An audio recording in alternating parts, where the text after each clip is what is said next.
அது எவ்விடம் அப்படின்றத நான் வந்து அடுத்த வீடியோவில் உங்களுக்கு சொல்கிறேன்.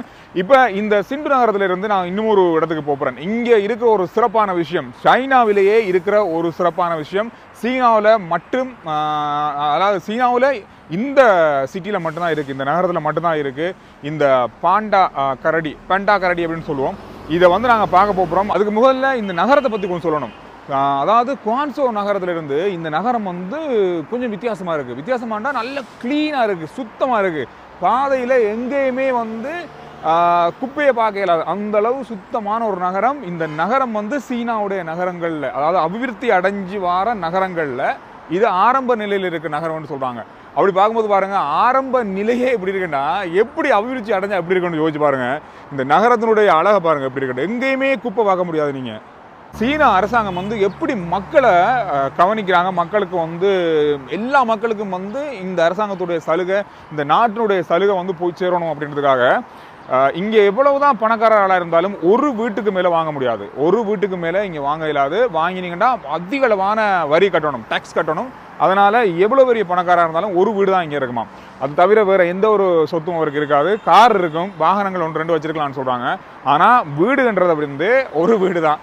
அதனால் நிறைய பேர் வந்து காசை எடுத்துக்கொண்டு வெளிநாடுகளில், நிறைய சீனர்கள் வந்து வெளிநாடுகளில் இன்வெஸ்ட் பண்ணுறது, வெளிநாடுகளில் சொத்து வாங்குறது, அந்த மாதிரி நிறைய விஷயங்கள் செய்கிறாங்களா. அப்படி கண்டுபிடிக்கப்பட்டால் அவங்களுக்கு ஏகப்பட்ட வரி, ஏகப்பட்ட தண்டப்பணம், அதெல்லாம் நிறைய இருக்குது. இங்கே வந்து அவ்வளோ கட்டுப்பாடு இருக்குது. ஏன்னா ஒருத்தருக்கு வந்து ஒரு 10-15 வீடு இருந்துச்சுன்னா இங்கே இருக்கிறவங்களுக்கு வீடு இல்லாமல் போகும். இப்போ நீங்கள் இந்த பார்த்தீங்கன்னா இந்த வீடு எல்லாமே வந்து அரசாங்கத்தால் இப்படித்தான் கட்டணும், இந்த மாதிரி தான் அளவு இருக்கணும் அப்படின்ற மாதிரி எல்லா அனுமதியும் பெற்று தான் இந்த அப்பார்ட்மெண்ட்டே கட்ட முடியும். எல்லாமே ஒரே மாதிரி தான் இந்த வீடுகள்லாம் இருக்கும். வெளியிலலாம் ஒரே மாதிரி இருக்கும், உள்ளுக்கு நாம் என்ன வேணாலும் செய்யலாம், அதை உறுப்பினாலும் மாற்றிக்கொள்ளலாம்.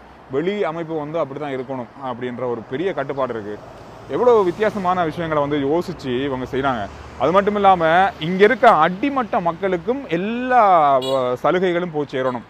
ஒரே குறிப்பிட்ட மக்களுக்குள்ளே மட்டும் இருக்கக்கூடாது, பணக்கார வர்க்கத்துக்குள்ளே மட்டுமே சீனாவுடைய வளங்களோ சீனாவுடைய நன்மைகளோ வந்து இருக்கக்கூடாது. இங்கே இருக்கிற அத்தனை மக்களுக்கும் போய் சேரணும் அப்படின்றது இங்கே இருக்கிற அரசாங்கத்துடைய மிக மிக முக்கியமான திட்டம்.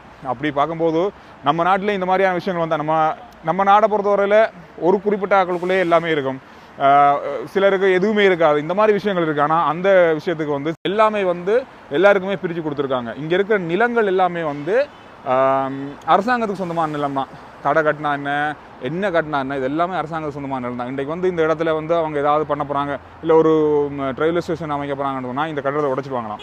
ஏன்னா அது அவங்களோட நிலம். ஆனால் இதுக்கு வந்து இப்போ இருக்கிறவங்க வாடகை கொடுத்து கொண்டிருக்காங்க. இந்த மாதிரி தான் சீனாவுடைய பல திட்டங்கள், பல அபிவிருத்திகள் அப்படியே இருக்குது. இதுவும் வந்து டிராஃபிக் போலீஸோட பைக், நம்ம ஏரியாவில் இருக்க மாதிரி தான் அதே பைக் தான். இங்கேருந்து தான் கொண்டு வந்து பார்க்கலாம் இருக்கும். ஸோ நான் வந்து போவோம் நம்ம இடத்துக்கு. அண்ணா வந்துட்டாரு. மார்னிங் அண்ணா, எப்படி இருக்கீங்க? நல்லா இருக்கும். காலையில் என்னது இது? கவுனி அரிசி இருக்குல்ல, அதில் செய்கிற கஞ்சி. கவுனி அரிசியில் செய்கிறது. ஓ, இது காலையில் குடிப்பாங்களா உங்க?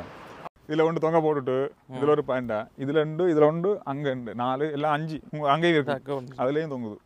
நாங்கள் வந்து இப்போ அண்ணா இருக்கிற அந்த வீடு இருக்கிற ஏரியாவுக்குள்ள வந்துட்டோம். எல்லாமே அப்பார்ட்மெண்ட் தானே அது? இது மட்டும் இண்டிவிஜுவல் ஹவுஸ் மாதிரி இருக்கும். இது மட்டும் தனி வீடு. ஓ, மற்ற எல்லாமே அப்பார்ட்மெண்ட் தான். எல்லாமே அப்பார்ட்மெண்ட். இதெல்லாம் நம்ம ஏரியாவில் இருக்க மாதிரி தான் இருக்குது.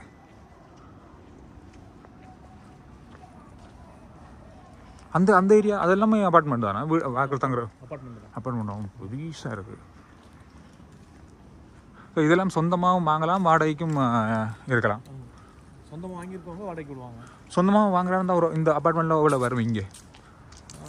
புது அப்பார்ட்மெண்ட்ஸ் வந்து நெருக்கி 3 கோடி இந்தியா ரூபாயில் 3 கோடி 3 கோடி 2 கோடி இருக்கும். அது மேலே அது வந்து இப்போ இந்த அப்பார்ட்மெண்ட்டு நம்ம காமனாக சொல்ல முடியாது. உள்ள வந்து நிறைய வேரியேஷன்ஸ் இருக்கும், சைஸ் இருக்கும். சைஸ் வேரியேஷனில் வந்து மாறுபடும். ரூம் இத்தனை பெட்ரூம் இருக்கிறது, 2 பாத்ரூம் இருக்கிற மாதிரி, அந்த மாதிரிலாம் 2 பெட்ரூம் 1 பாத்ரூம் இருக்கும். ஓ, ஸோ அந்த மாதிரி நம்மளோட கன்வீனியன்ட் எது வேணுமோ அதுக்கு மாதிரி நம்ம வந்து ரேட் வந்து மாறும். ஆனால் இந்த ப்ராவின்ஸ், இந்த சிட்டியே வந்து அடிக்கடி பூகம்பம் வரும் சொல்லுவாங்க. ஆனால் பூகம்பம் மாற ஏரியானாலும் இவ்வளோ உயரமாக கட்டிக்கலாம். ஏற்ற மாதிரி கன்ஸ்ட்ரக்ஷன்ஸ் வந்து பண்ணுறாங்க. ஏதோ ஒரு மெத்தட் வச்சு பண்ணுறாங்க. அப்படி ஷேக் ஆகுமே தவிர விழாது, கீழே விழாது பெரும்பாலும். அந்த அளவுக்கு ரொம்ப ஹை லெவலில் ரெக்டரில் வந்துருச்சுன்னா அது நம்ம கையில் கிடையாது. அந்த டைமிங் நானே பார்த்துருக்கேன். இந்த அப்பார்ட்மெண்ட்லாம் இப்படி போய் வந்துருக்குது. ஆடி இப்படி ஆடி நின்று நான் பார்த்துருக்கேன். அப்பார்ட்மெண்ட்லாம் அப்படி ஆடி நின்று பார்த்துருக்கேன்.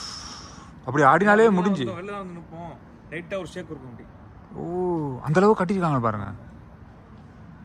வா பார்க்கவே பயங்கரமா இருக்கு. கிடையாது எல்லாமே இந்த நம்ம ஊர்ல எல்லாம் சொல்லுவாங்க, இந்த ஆழ்வார் பிளாக் சொல்லுவாங்க, பெரிய பெரிய கல்லா இருக்கும். பெரிய பெரிய கல்